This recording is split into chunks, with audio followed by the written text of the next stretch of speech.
Welcome, this is Josh Rees with Mile High Church in Lakewood, Colorado. Thank you for tuning in to our podcast today. For more information about our church, please visit our website, milehighchurch.org. I bring you today a message entitled Staying True. Staying True. You know, they say that that the ultimate function of a spiritual path is to comfort the troubled and trouble the comfortable. Today is Palm Sunday that acknowledges a momentous time in the ministry of Jesus. And I tell you, no other account in the story of all that he brought forth troubles me more profoundly and productively as does the events of that time. It assaults complacency, heartlessness, and unconscious living. Now, we hold here that Jesus was the greatest master metaphysician. And people have explored his message from various levels, but we seek to go deep so that we might accept his gift of discerning our spiritual birthright as expressions of the divine. And he came here simply but profoundly to awaken the consciousness of humanity to the immediacy of God, not a God later, not a God distant, but a God that is singing its song through all creation and at the same time transcending it, the oneness of the divine in which we all live, move, and have our being. He came here to teach and express unconditional love for all, no exceptions. And he came to help us understand the faith that moves mountains. And so we do delve into his depth message, the mystical side of his message, that we might understand ever more fully that he didn't come here to be the great exception, but to be the great example, showing us the possible human, the next level of human awakening. And through all our travails and struggles on this planet, it's all meant to move us to a greater compassion, a greater understanding, a greater consciousness, that we might indeed co-create the kingdom of heaven on earth as it is in the mind of God. So in 1988, a movie came out, and I didn't much like the movie, but there's a scene in it I liked, and it's the Last Temptation of Christ. And there's a scene in the movie where Jesus is hanging out with this particular guy, and the guy says to him, you know, I wish I knew what God wants me to do. And Jesus paused, but then looked at him and said, well, you're lucky. I know exactly what God wants me to do. And so let's set the stage of that account. So for several years, Jesus had been doing his ministry and spreading his light through the large region of Galilee. And then, for several months, he came into the holy city of Jerusalem, the municipal and spiritual center of his day. And there he healed and he taught for several months. Then following that, he went to a wilderness small town named Ephraim for 3 months of spiritual preparation, because he knew the challenges that loomed ahead for him. And after that period of time, then he made what has been called the Great Decision. The decision that he would return again to Jerusalem, despite what he had told the disciples would be his demise, and despite the fact that he was an even greater threat to the various power structures in that day and in that place. But you see, his popularity was off the charts, especially since he had just raised Lazarus from the dead. And yes, he was such a threat. But nonetheless, 6 days before the Feast of the Passover, he rode in on a borrowed donkey into Jerusalem, receiving a celebrity's welcome of that day, which was the people laying palm fronds on the road in front as he rode in. And they were shouting, Hosanna! which in today's parlance probably was, "Yo, dude, you're good. Yay, welcome," or something like that. Those very same people who would in a few short days be yelling, "Crucify him." Nevertheless, he came in to Jerusalem. And a few days later, he held an early Passover dinner, which has been called the Last Supper. And following that, he led the disciples to the Garden of Gethsemane. He knew he was right on the verge. He was on the precipice.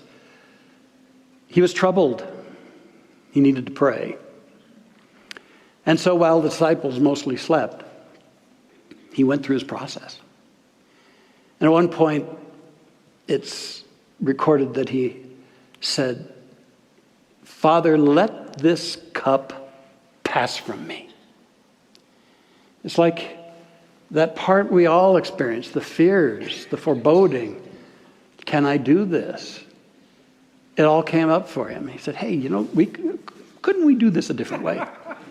You're the all-powerful one, I'm game for us doing this a whole different way." Then he said, however, "Nevertheless, not as I will, but as thy will. Not my will, but thy will be done."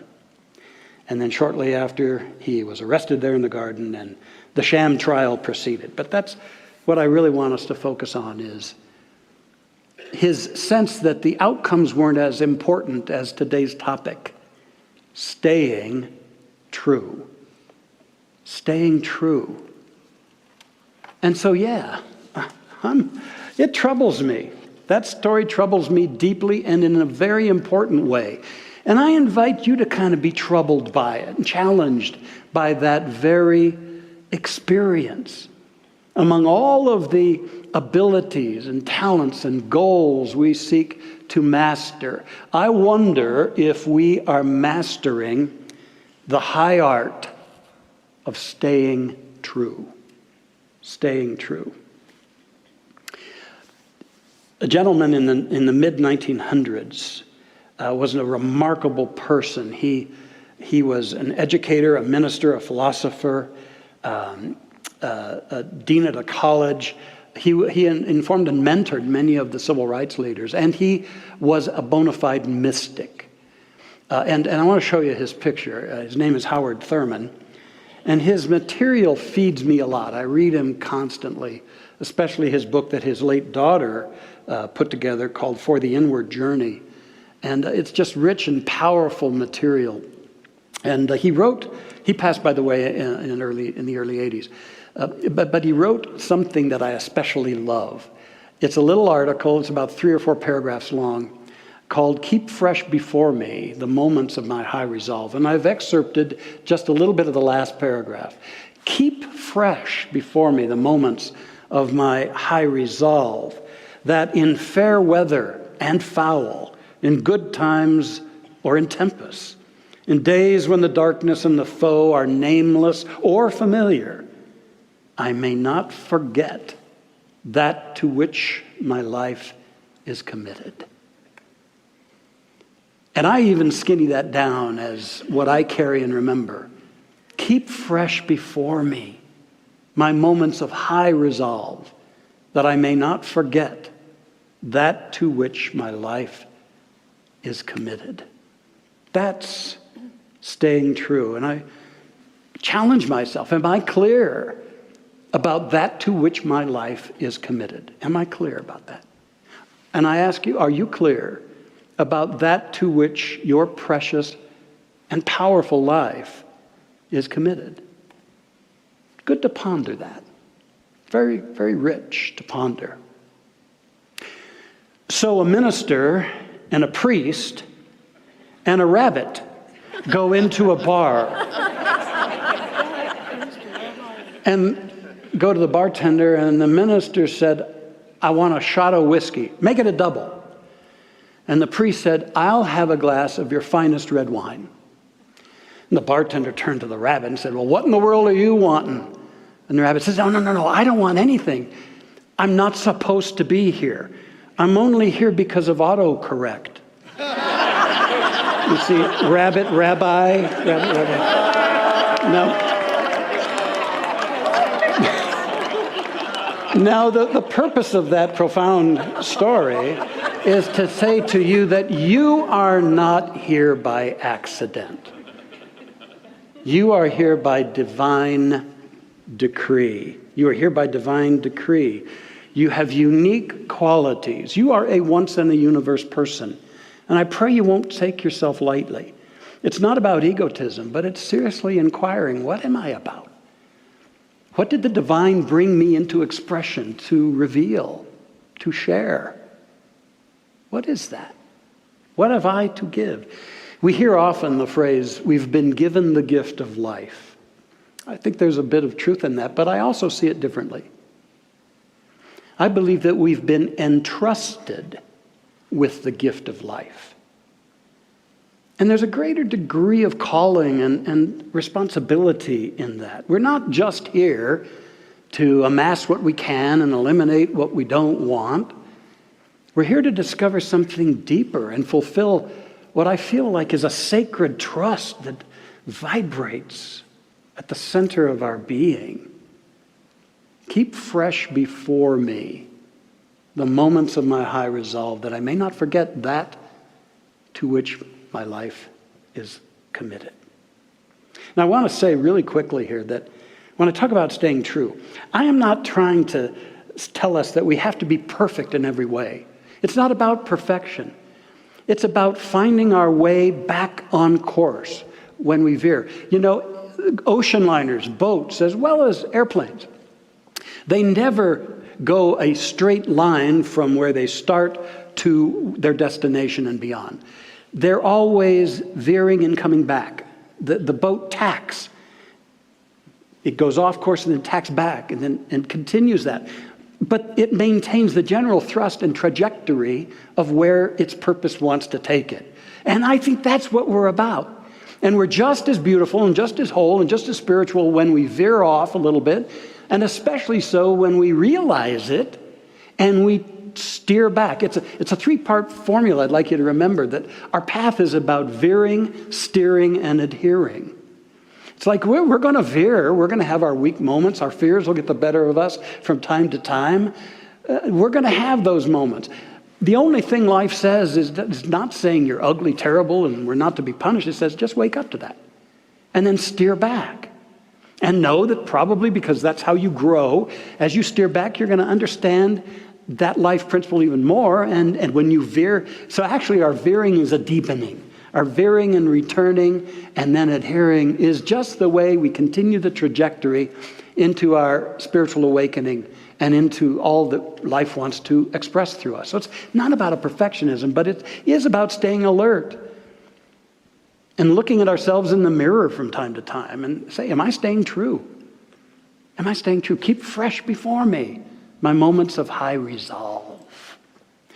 There are three aspects of this that I think are really calling for our exploration. The first is staying true with principles, staying true to principles that we come to understand. Now, we are blessed here in this teaching because one of its major thrusts is to educate all of us in spiritual principles and life principles.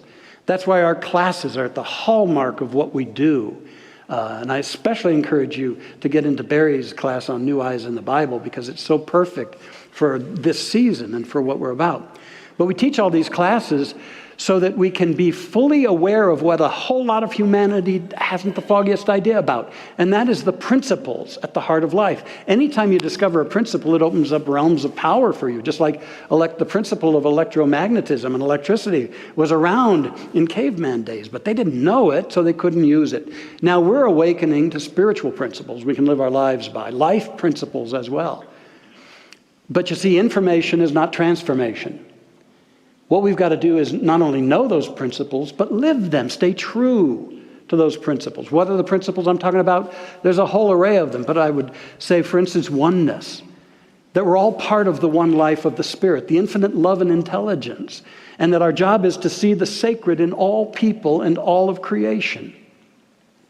It's the principle of unconditional love as the very essence of God that can show up in us as compassion.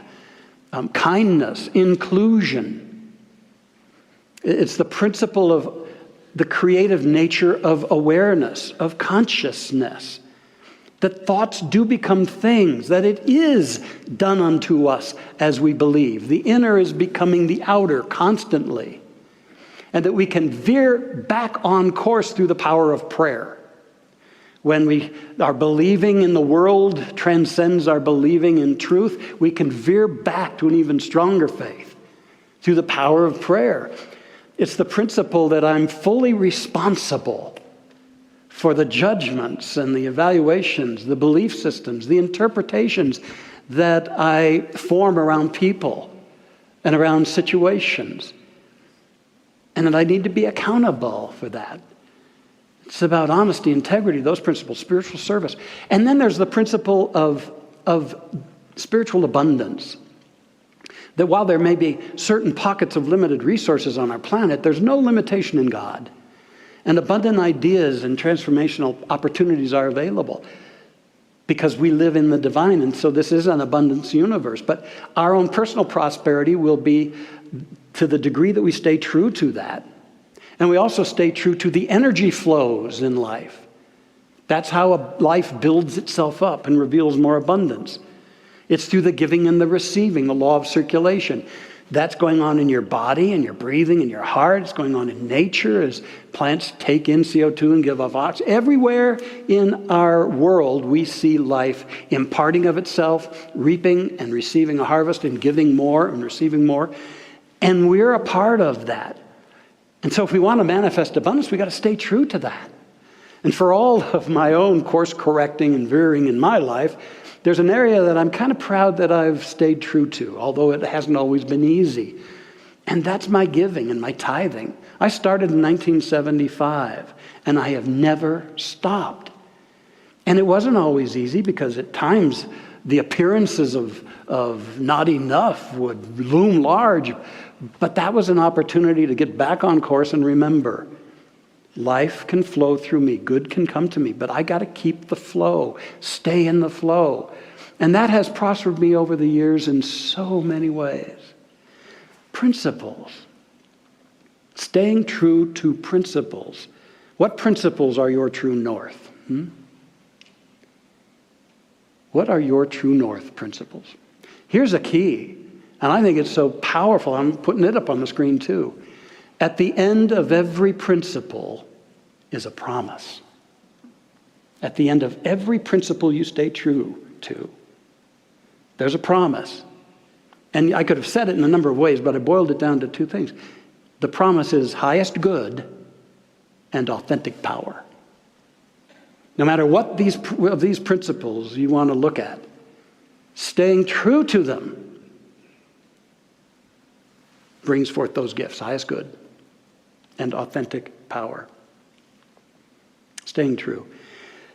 When we were with the Dalai Lama the third time in our synthesis dialogues with other social and spiritual leaders, he told a story that I've always remembered. He told about a monk, a Tibetan monk, a very elderly monk who had been captured by the Chinese and had been sent to a Chinese concentration camp, a gulag. And he'd been there for several decades, and finally they let him go. He was into his early 90s. And he was reunited with His Holiness. And as they reconnected with great affection, he said to His Holiness, I faced many times of danger during my imprisonment. And His Holiness assumed he was talking about maybe beatings and deprivation of food or the like. And the monk said to His Holiness, no.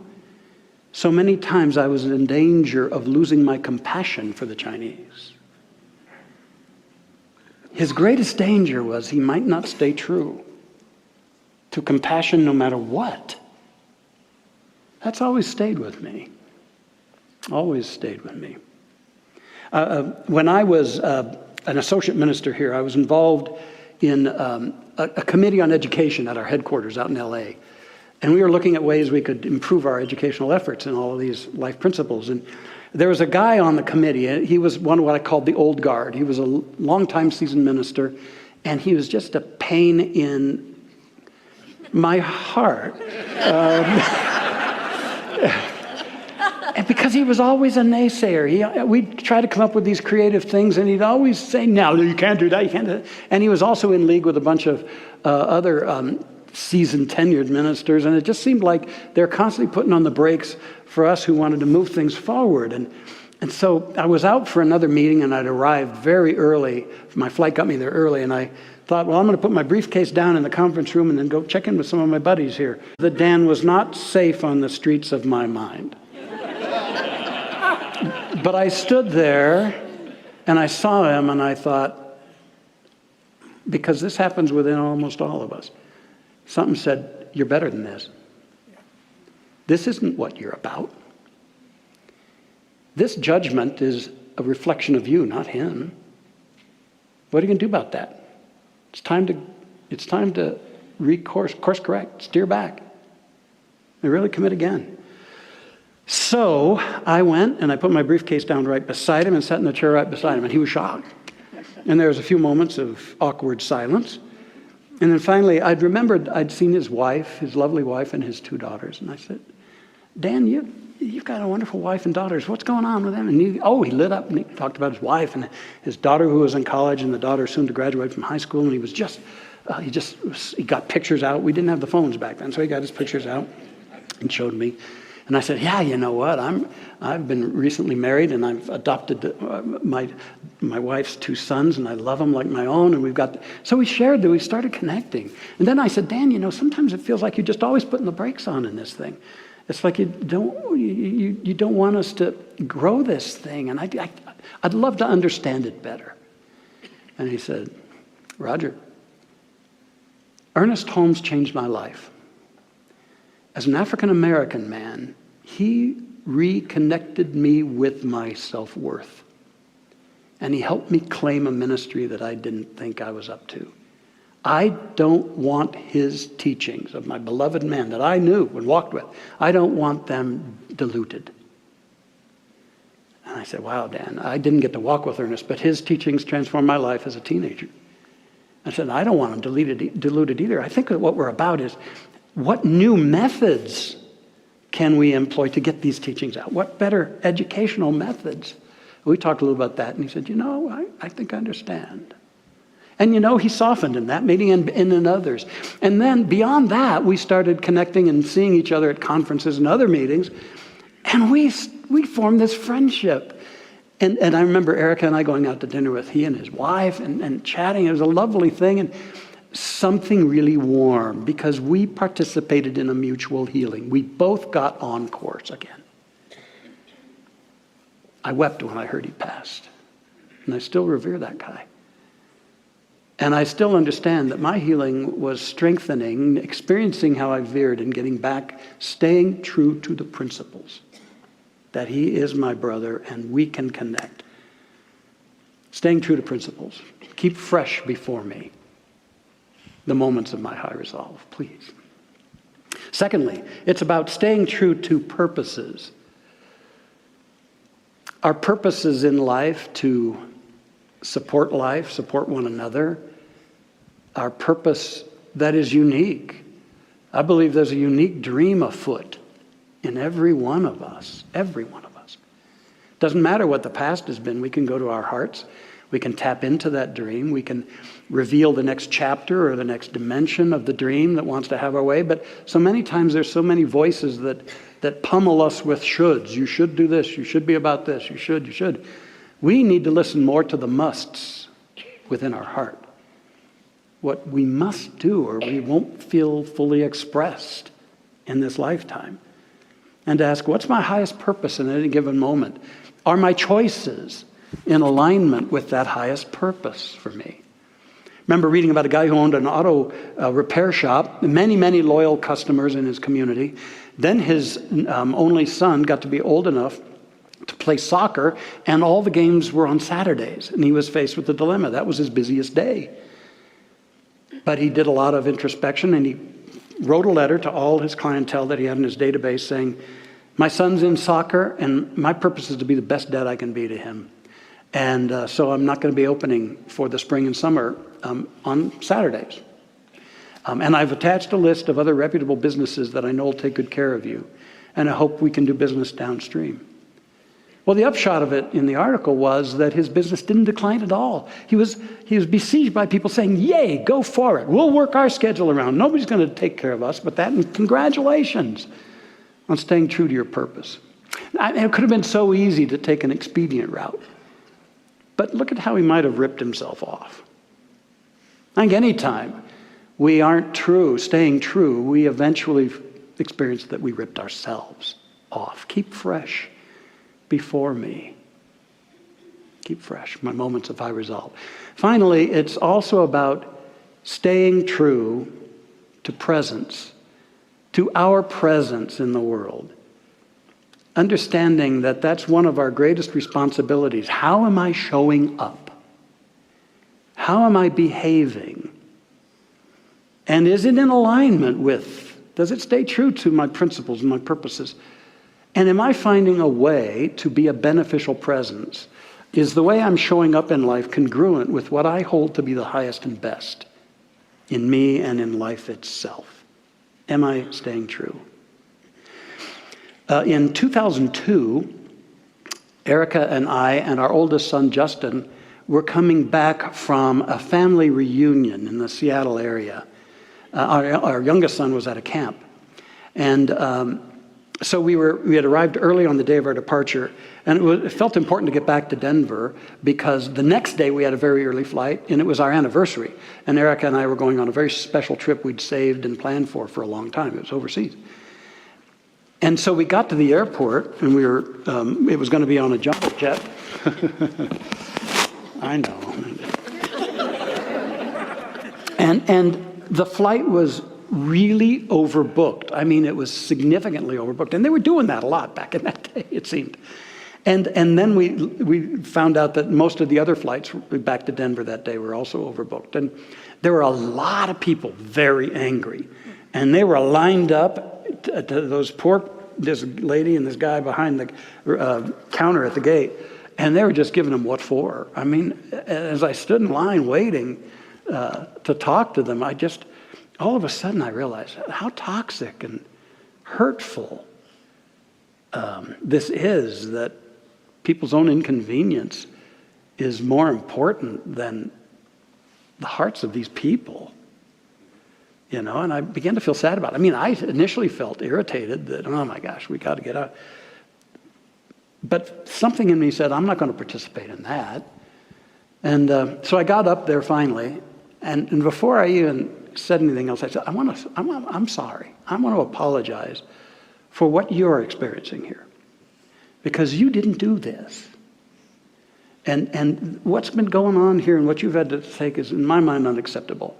And I just bless you, and my heart is with you, and hang in there. And then I said, any way you can get us to Denver or find a way at some point, let me know. And we went and we sat down.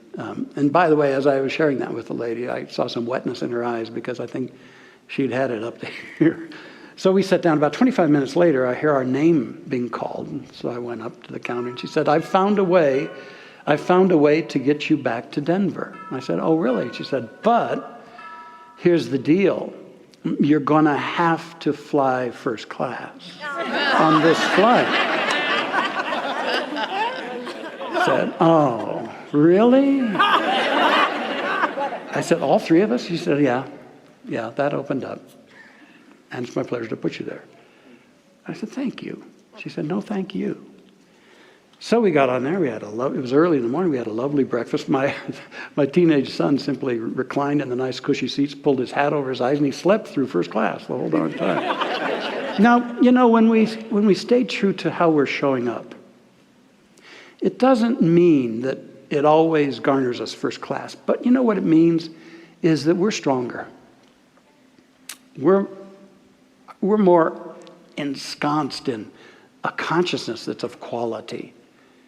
And the promises of highest good and authentic power are still afoot for us.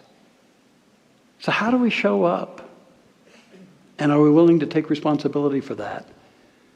And experience the wonders of what happens when we stay true. Or even if we get upset and we veer, to acknowledge this is a part of my path and my growth. And with self-compassion, I'm going to steer back. And I'm going to take a new stand. I'm going to adhere to this. Keep fresh before me the moments of my high resolve. So in this thing of staying true, few of us will be asked to lay down our lives, as did Jesus, as have many of our servicemen and women, first responders, frontline people, and such. We're not asked to lay down our lives, but we do have an opportunity to lift up our lives, to lift up our lives into the richness of our being, into the growth and expansion that's available, into that highest good and that authentic power that awaits every one of us. Ponder that this week and beyond. And you just might discover the power within you is greater than anything you'll ever face. And you just might also discover a life truly worth living. Let's have a prayer together.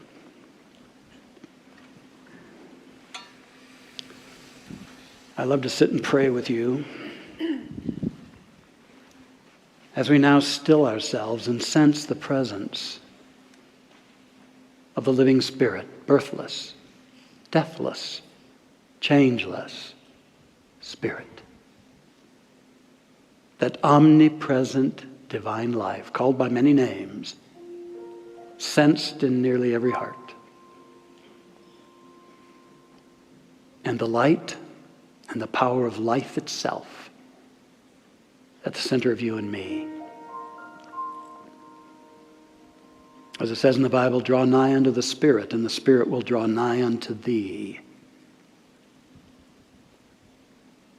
And so we do draw nigh unto that life source within us, that depth within us. And this day, may we just sense that the all-creative life has planted a seed at the center. A unique seed of life expression that will no doubt even transcend this brief lifetime here. Meant and designed to go from glory to glory. Greater and greater light and love. Sensing this high purpose uniquely expressing in each of us, in your heart right now. May we just see the power of staying true to it. Or returning to it when the demands and the fears of life pull us a bit off course. We tack on back and are the stronger for it. May we give thanks this day for the wonder-working power of God's love and light at the center of each of us, affirming and knowing that our good and our growth is unfolding in beautiful ways, most especially as we cooperate with and stay aligned to this power for good, this love, in us and in all. We dedicate ourselves anew this day to walking the higher way, whatever that might be, to forgiving ourselves when we veer off and getting back on course, continuing the trajectory into our spiritual magnificence. So this day, no matter what you're facing in life, I affirm and know that the glory and the power of God is at work in and as you. And I affirm for us all wholeness of mind, body, emotions, and experience, unfolding in highest good and authentic power. Such that the obstacles any of us face, we shall say, as did the great teacher, move mountain, get thee to another place, and it shall be moved. And nothing shall ultimately be impossible to any one of us. So embracing this and our hearts trued up to the power of the divine at work in us, we say, thank you, Spirit. We let this be so with great gratitude and walk on, knowing all is well. And so we let it be and become, and so it is. Amen. Thanks for listening to the Mile High Church podcast. This podcast is made possible by the generous contributions from listeners like you. To make a donation, please visit milehighchurch.org.